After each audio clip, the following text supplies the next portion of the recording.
How you doing? This is Mario with Clean Cut Landscaping. Today we're in Metairie, and I want you to take a look at this landscape installation that's underway right now and let you see what it takes to get it done right. First off, we went ahead and removed all the existing grass. We sprayed herbicide to kill it so we can kill all the weeds. And right now we're in the process of removing the entire front lawn. We want to make sure we let everybody know that we have the proper equipment to actually do the job. We use no subs. We do everything in-house.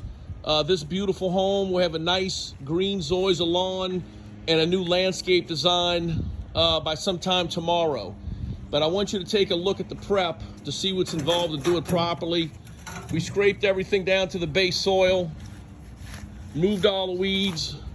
We trimmed the crepe myrtle trees in the front to allow a little more sunlight to the grass.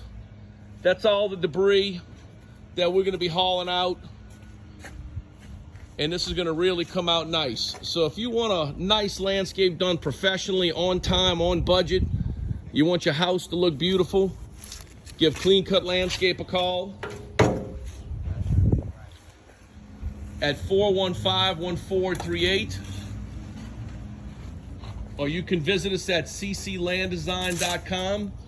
We make all landscape installations easy and hassle-free. Give us a call today and we'll get you going.